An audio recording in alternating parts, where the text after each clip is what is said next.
Hello, let's do molecular formula. Molecular formula. The molecular formula of a compound is the actual number of atoms that are present in a molecule of that substance. It can be equal to the empirical formula, as we said earlier in the previous video, or it can be a whole number multiple of the empirical formula.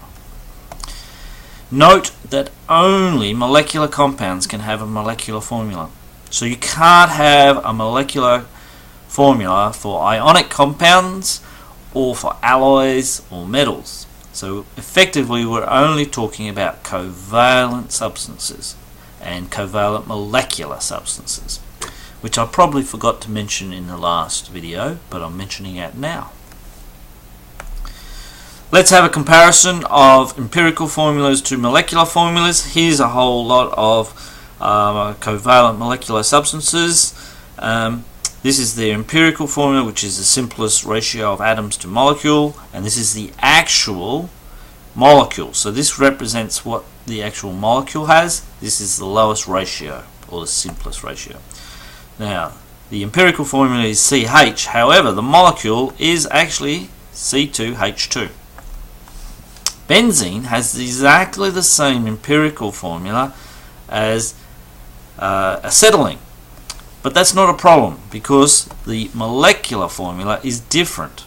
So you can have different compounds can have the same empirical formula. Don't get confused by that.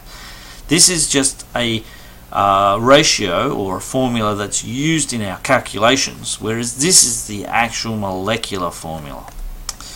Formaldehyde, the stuff that we preserve biological samples in, CH2O, has exactly the same molecular formula, whereas acetic acid, we should know, has this empirical formula, the same as formaldehyde, but a very different formula, sometimes written differently to this. We sometimes write it as, what is it, CH3OOH or something, I've forgotten. Brain fade. Glucose happens to have exactly the same empirical formula, but then has a very different molecular formula. So what can we do with all this sort of stuff? Well, we can work out the molecular formula. Now, if we have the empirical formula, in this case for benzene, which is CH, and we happen to know its molar mass, which is 78 grams per mole, we can find the molecular formula. How can we find that? Well, this tells us that tells us how many carbons and hydrogens we have, but we don't know whether it's 2 carbons and 3 hydrogens, or there's a whole lot of ways. Given that carbon weighs 12 and hydrogen weighs 1, there's a whole lot of different ways that we could have 12 and 1 mixed together to give 78. So we need to actually work out how it's going to go, and this is where the empirical formula comes in, because the empirical formula tells us we've got to have 1 carbon with 1 hydrogen. And so what we need is a multiplier to know how many times to multiply this to get 78. And that's what they do here. First step is to work out the empirical formula mass. So we add up the relative atomic mass of carbon and the relative atomic mass of hydrogen, gives us 13. So that's the formula mass for the empirical formula. Now, given that the molecule's mass is 78, if we divide 78 by 13, it gives us the ratio of 6. I would prefer to call this the factor, the multiplier. And so we need to recognize that we need to multiply the empirical formula by 6 to get 78. And that gives us the molecular formula, because 6 times the empirical formula is 6 times CH. So the empirical formula right down here on the bottom of the screen, hopefully you can see it, therefore becomes C6H6. So that's the molecular formula. Now, have a go at doing this question out of your textbook, chapter 3, and see how you go. Now, another example, this one is a bit more complicated, because in this case we're going to have the formula from the percentage composition and the relative molecular mass. So what we're talking about here is a common insect repellent sold is mothballs, which is a compound called naphthalene. smells like mothballs. So if you go to your grand's house, often all their blankets and things are stored with mothballs, naphthalene, and it smells like it. It is a hydrocarbon containing 93.7% carbon, 6.3% hydrogen, and has a molar mass. So we're given a percentage composition, and we're given a molar mass of 128 grams per mole. And we're asked two things, to find the empirical formula and the molecular formula. And we can do that. So the first thing is we will find the empirical formula using the percentage composition. So can we remember how to do that?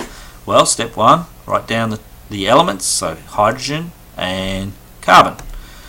Write down the percentages as grams, so we change it from percentages to grams. We then divide it by the molar mass of each, so 1 for hydrogen and 12 for carbon. That gives us 6.3 and 7.81. What's the next step? Well, the next step is to divide it by the smallest of the numbers. So we divide each of those numbers by 6.3. So that gives us 1 there. And this is 1.24. Now that was a number close to something to ring a bell for us. And we therefore have to do step 5. And step 5 is to recognize this is close to a quarter. So we need to multiply everything by 4. So the actual ratio is 4 is to 5. So 4 hydrogens and 5 carbons. That means the empirical formula is C5H4, and that's the first step. So we've got the empirical formula. Now how do we find the molecular formula? Well, we're given the molar mass up here. What we need to know is how much the empirical formula weighs, and then we can find our multiplier to how many times we have to multiply this to get 128. And this is what happens here. So first of all, work out the empirical formula mass. 5 carbons and 4 hydrogens gives you 64. If we divide 128 by 64, we get a factor of 2 as our multiplier. Therefore, 2 times C5H10 gives us a formula of C10H8. And that is our molecular formula. Pretty complicated, lots of steps, but fairly logical. And so what you need to do is perhaps have a go at doing some practice questions. And there they are. Oh, I went too far. So have a go at working out caffeine, very popular with students these days, and another compound where you're given percentage compositions and the molar mass. So these two should give you an idea of the procedure on how to do it. Now, of course, we're at the end. You can now do all these questions at the end of chapter 3, and that should be good practice for you. And you really need to be confident at doing all these, because when we start the next chapter, which in this case happens to be chapter 15, this is chapter 3, we are going to do stoichiometry, and we're going to use all these skills in much more complicated questions. And so you need to be on the ball. So that should do us. Cheerio.